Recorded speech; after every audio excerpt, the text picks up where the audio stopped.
que ya este problema de la violencia entre las barras se está escapando y está llegando a sitios de gente inocente. Le damos nuevamente la bienvenida a Walter Ollarse Delgado, papá de Walter Ollarse Domínguez. A propósito de esto, de estas 4 personas heridas, hay un comunicado conjunto de la U y de la Alianza por la pelea de las Barras Bravas, diciendo que lamentan los incidentes y piden investigación exhaustiva y condenan enérgicamente estos actos. Bienvenido, señor Ollarse. ¿Es suficiente este comunicado conjunto? ¿Qué es lo que necesita nuestro país para ya no ver este tipo de violencia tan dolorosa, ¿no?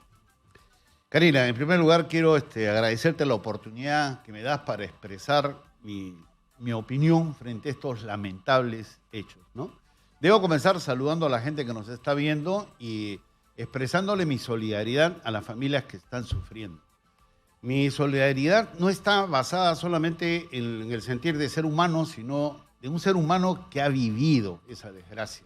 Porque la gente sabe que el 24 de septiembre del 2011 asesinaron a mi hijo y supe lo que es el dolor, ¿no? Y a raíz de eso yo he caminado bastante, me he metido en este problema.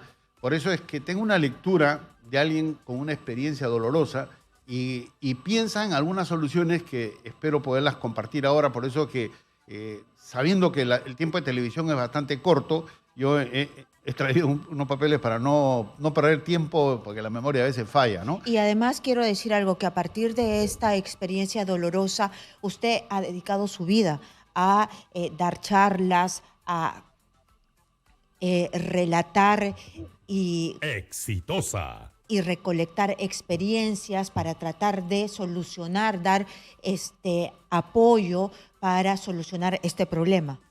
Tú sabes, Karina, que en noviembre del año pasado me invitaron a un TED a dar una exposición sobre la experiencia de vida que yo había tenido, y yo en eso decía que me hacía 2 preguntas, ¿no? La primera, si estaba satisfecho con la actividad que he tenido, que me he reunido con más de 50.000 jóvenes, he recorrido 70% de las principales ciudades de Perú sin pedirle un sol a nadie.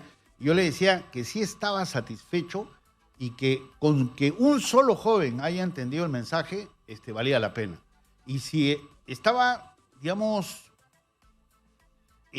como que he cumplido una labor, no, porque sé que nos falta cumplir muchas otras cosas que tenemos que hacer, pero tenemos que hacerla como sociedad, que es un poco lo que quiero comentar. ¿Cuál es ese mensaje? ¿Cuál es ese solo mensaje que a usted le gustaría que todos los jóvenes escucharan? Permíteme responderte esa pregunta, y si el comunicado es suficiente, después de una pequeña introducción. ¿Cuál es la introducción?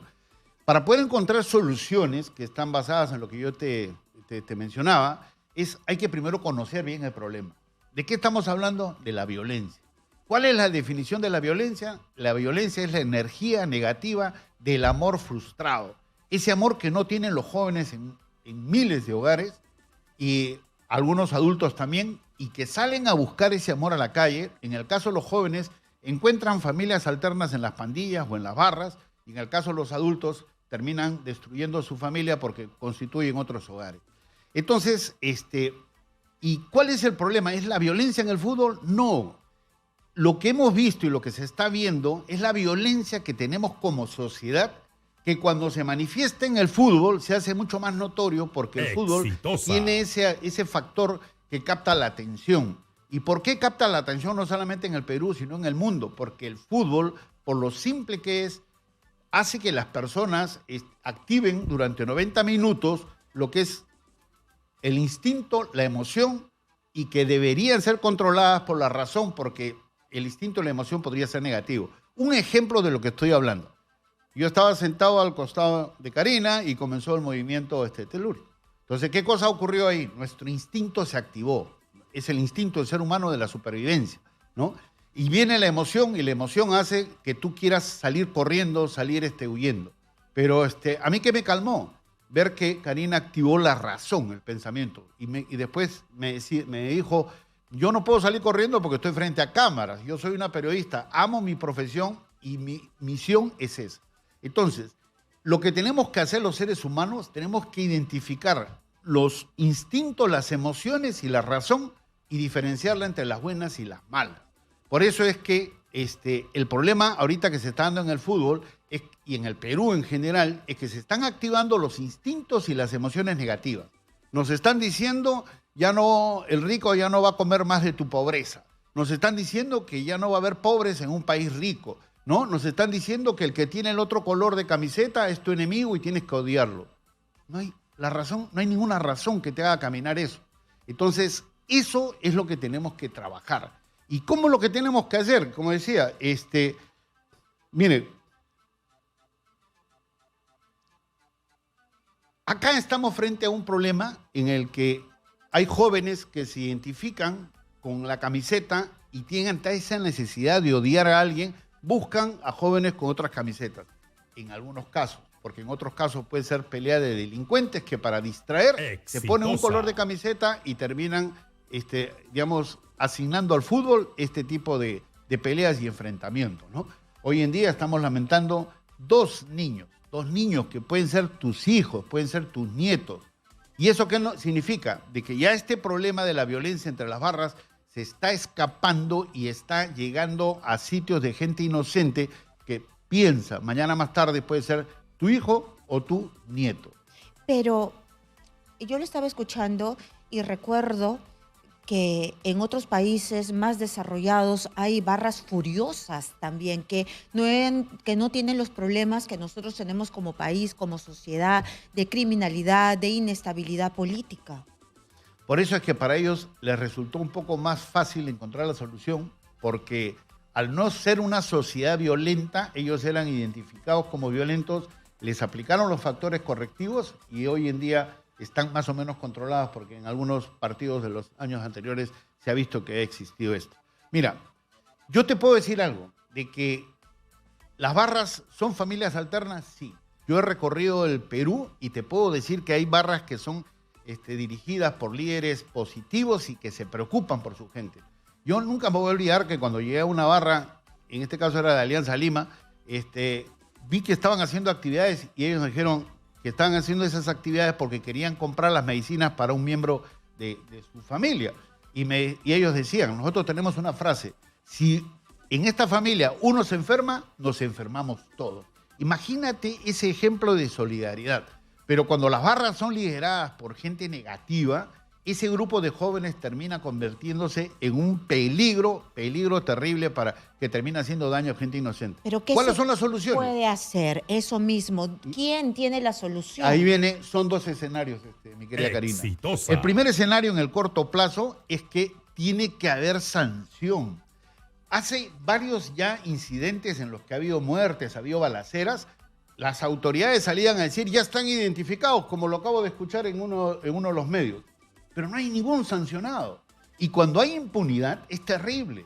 Pero cuando estamos hablando de impunidad en estos actos de violencia, pero también es cuando tú ves el escenario político y hay impunidad, eso se refleja abajo. Porque yo que cuando he ido a las cárceles, a mí me decía, por ejemplo, un muchacho, señor Oyarse, lo que usted está hablando es bonito, pero afuera están los cuellos blancos que han robado miles de millones y no les pasa nada. Yo le decía, tú tienes razón. Pero si tú sales a robar otro celular por el que estás adentro, tú vas a regresar porque tú no eres cuello blanco. Él se puso a pensar, si tú quieres cambiar tu vida, tienes que cambiar tus valores, tus conductas. Entonces, el mal ejemplo que están dando altos niveles de las autoridades termina acelerando este proceso abajo donde hay gente que no tiene familias constituidas, gente Cuando que tiene hay mucho caos dolor. arriba, hay caos en todos lados. Así es. Y mira, lo terrible, deben sentirse, ojo, ustedes, no voy a dar nombres, pero ustedes que son dirigentes de fútbol, exjugadores que han salido a incentivar, el clásico con burlas y todo eso, ustedes son parte de lo que ha ocurrido con estos dos niños. Pero pasa eso que exjugadores, dirigentes se burlan y que incentivan la violencia. Han estado saliendo para, disminuir y dejar mal a los otros equipos. Y eso, si yo te digo a ti que, yo te insulto a ti que eres un barrista, ¿no? ¿Qué ocurre tú? ¿Quieres cobrar venganza? ¿Qué es lo que está pasando ahora? Si no identifican a los responsables de esta balacera, lo que va a ocurrir es que el otro sector de la barra, el que se siente víctima, va a buscar venganza. Entonces, las autoridades tienen que tomar acción. Exitosa. Y ahí viene la primera medida que yo estaba recomendando en el corto plazo.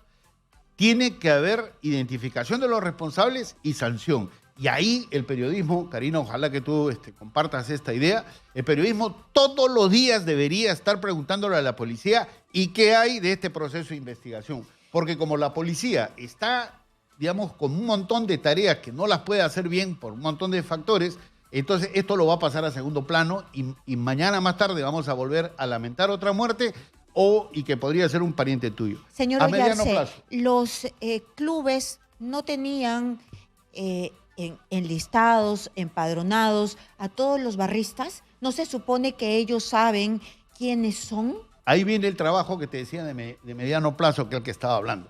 ¿Qué es lo que tenemos que hacer y qué es lo que han hecho en Colombia, en Goles en Paz, qué es lo que han hecho en otros lugares? Han agarrado a las barras bien organizadas, bien lideradas y les han dado apoyo. ¿Para qué? Para que tengan emprendimientos y tengan capacitación y salgan adelante. Cuando tú entrevistes a un funcionario o un directivo de un equipo, te va a decir, mi trabajo termina en el estadio. Efectivamente, ya en los estadios no hay mucha violencia. La violencia se está dando afuera de los estadios, se está dando en los barrios. Entonces, ¿cómo neutralizas esto? Potenciando y trabajando con las barras que son positivas. Mira, yo te aseguro, ahora que has estado pidiendo sangre O positivo para el niño que está, barras de fútbol se van a acercar y van a donar, porque yo he visto a ellos repartiendo víveres en zonas deprimidas, los he visto donando sangre, los he visto limpiando los sitios donde ellos pueden estar. Hay gente buena y hay que diferenciarlos y ellos saben quiénes son los malos. Y cuando ellos por instinto de supervivencia digan, oye, a mí me están dando la oportunidad de salir adelante, ellos mismos se van a encargar de denunciar a toda esta gente que está en, digamos, una posición destructiva y negativa. Exitosa. Entonces, pero la gente estará diciendo, oye, Walter, tú estás loco, pues ¿cómo el fútbol va a ser diversión, salud, estado físico? ¿Cómo va a ser una herramienta para desarrollar personas con valores? ¿No? O sea, ¿por qué? Porque está visto ahora muy mal. Pero el fútbol es una herramienta para formar valores y ahí viene un proyecto que ahorita lo estamos trabajando, te cuento, porque en diciembre me encontré con el Chino Rivera, un extraordinario entrenador, y somos amigos y nos encontramos en un campeonato y lo invité a un programa que tengo en RCR, Construyendo con Valores. Y ahí, conversando con él sobre el tema del fútbol, llegamos a la conclusión de que el fútbol, bien manejado y en menores, forma buenos muchachos.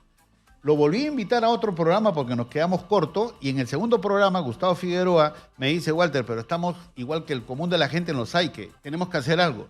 Y nos pusimos de acuerdo y hemos iniciado un proyecto en el que vamos a preparar material para capacitar a 4 grupos de este sector olvidado, que no estamos hablando que vamos a hacer cruzarnos con los trabajos que hacen los clubes o las academias.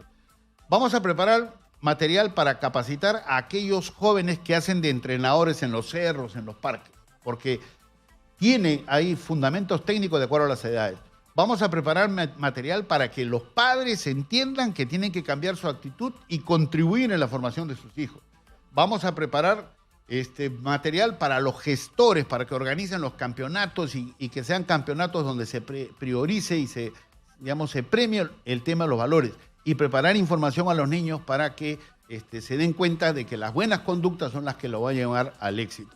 Este proyecto en el que está Chino Rivera, está Roberto Chale, está Gustavo Figueroa, Gustavo Nakamura, dentro de poco vamos a entregar ya los materiales que van a ser distribuidos de manera gratuita. O sea, ¿por qué? Porque tenemos que hacer. Usted que me está viendo y está pensando que esta solución la tienen que dar las autoridades, tiene usted razón, pero también nos corresponde a nosotros. Tú, padre, si tú le das mal ejemplo a tu hijo, si tú maltratas a tu esposa, si tú dices cosas que no las cumples, tu hijo no va a hacer lo que tú le digas que haga. Él va a hacer lo que te ve hacer. Por eso es que un estos cambio jóvenes... de paradigma en realidad, desde la educación, desde chiquitos, desde el nido, desde la escuela, desde la casa. Hay un trabajo de larga data. Por eso, Karina, te digo que esos que han estado disparando así, donde han podido matar a mujeres y a niños, esos que han estado disparando, te aseguro que vienen de hogares destruidos. y hay que trabajarlo. Hay que trabajarlo. Muy bien, muchísimas gracias a Walter Oyarce, que tiene un proyecto de largo aliento para ayudar a nuestra sociedad, para que no se vuelvan a suscitar estos hechos, y lo principal es que no haya impunidad, porque el mal tiene que pagar, tienen que ser identificados y tienen que irse a la cárcel.